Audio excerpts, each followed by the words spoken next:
Wow, what is art? Art is everything. What isn't art can be the question. I think, ev especially after my spiritual journey, everything really has become art. So I look at the sky, I'm mesmerized with the clouds. I look at them like brushstrokes, the colors, nature, every leaf, every bit of soil. God, for me, is the biggest inspiration.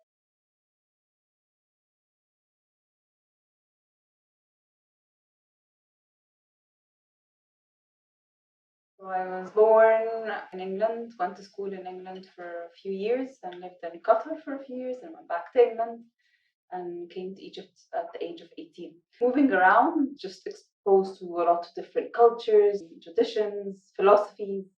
I don't believe in boundaries within the canvas. I don't believe that we should stick to certain, rules. I really feel like each individual has his own mark. I always prefer painting with my childlike attitude, with my heart, with my subconscious mind. I think it's a bit like writing where you don't stop yourself. It's that first draft, it's that first gush of energy. And that's when the right side of your brain is working. It's creative, it's boundless, it's childlike, it's very intuitive. But then I try to step back and let my left side of the brain come in where it has a bit of logic. But I'm definitely an artist that just likes to flow and, just let the expression go out there. Stepping away and honoring that space that your painting needs and that your eye needs is so important, because you build trust and you build space, and with that space comes much more magical results.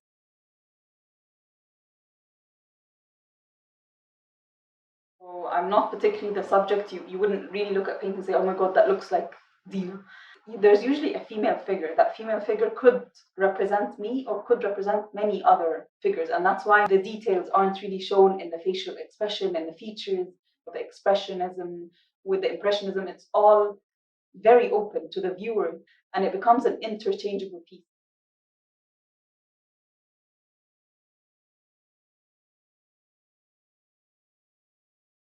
Seeing my mom and dad do what they do inspired me so much. So my dad's a psychiatrist, and my mom was a nurse at school for a few years, and then she took care of us at home.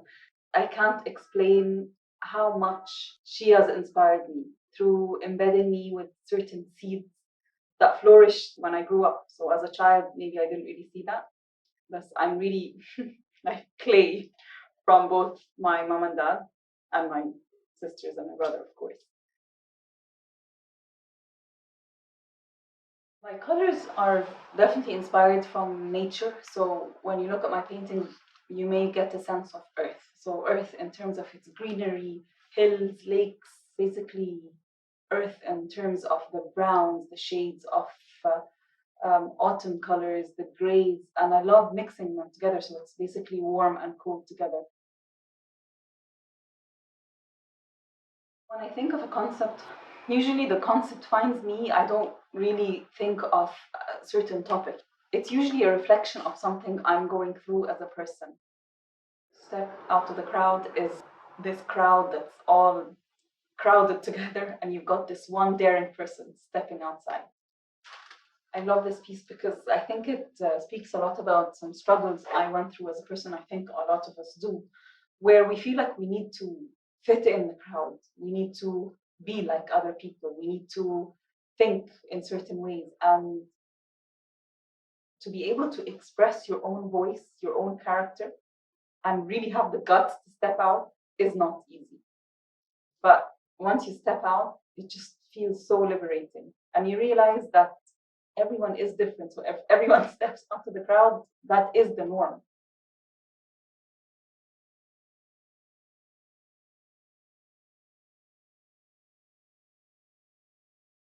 So when we say step out of the crowd, it's not like you leave everyone behind and just, live your life alone. We were born to connect with other people. The painting oneness, it's two figures from one. It's appreciating this connection, this attachment, but at the same time, a detachment where everyone's looking at a different way.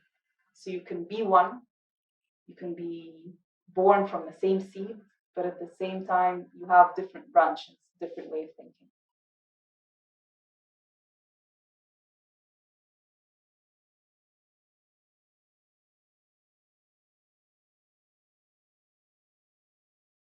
The piece looking, although it has different figures looking within, it can resemble one person. So these figures can be anything. It could be seen as the mind, the heart, the soul, the body.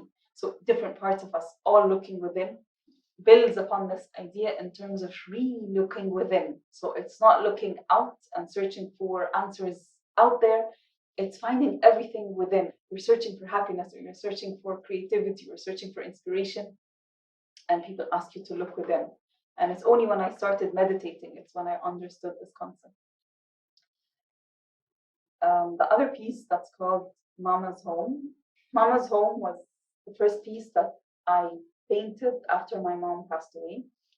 I lost my inspiration. I was in this place of darkness. I lost my connection with everyone. I do remember this moment where I felt inspired to paint this piece when I was just looking up at the sky and wondering where my mom was. And that's where I saw her. I saw her up in the sky. I saw her soul living happily elsewhere. And that's where I felt the union between my soul and hers. You know, when I just lost the bodily, earthly connection, it was just extreme darkness. There was difficulty in moving on until I really found this relationship that's beyond matter. And that was so liberating. It's called Mama's Home because that's where I saw her. So it resembles light after darkness, and it also resembles the soul connection that I have with my mom. And that's why I would never, ever, ever give up the original piece.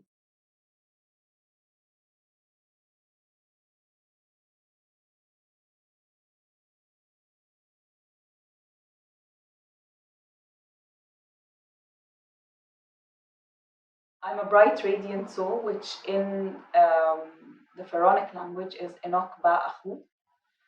This was an affirmation that the ancient Egyptians used to say every morning. I'm a bright, radiant soul. And the reason they used to say this affirmation and many other positive related affirmations is because they really believed in inducing light in the soul every morning, especially with sunrise. So this piece again is very special to me because it's related to my studies that I studied with my mom, all the spiritual methods of the ancient Egyptians. I believe in words and the energy of words and the energy of images. So whatever you have on you or whatever you have on the wall is continuously emitting energy. Horus resembled goodness. So if someone was really reaching bigger philosophies and a bigger perspective in their life and spreading goodness, they were referred to as he is Horus. So having the image of Horus on the painting resembles that figure in all of us. And I have a very different relationship with my canvas and my paints. We all work together as a team. Feel like it's like we're an orchestra all together. I'm, composing the painting. It's very dynamic and it's very spiritual.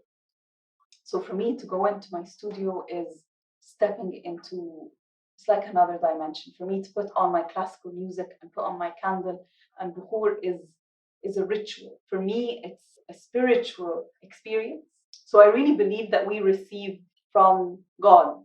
So we're an instrument and we receive from the big creator, Allah al-Khaliq. So basically, when I really went into this spiritual philosophies or really studied the energy of things and basically the world of the unseen, it just really intertwined with me as an artist. What's going on, how our heart is beating, every vein, every bone, every muscle. I can't even imagine the amount of detail, inspiration, art, intelligence that's within our bodies, and we just take it for granted. So I think everything is art. I'm the art. You should, spend more time with me.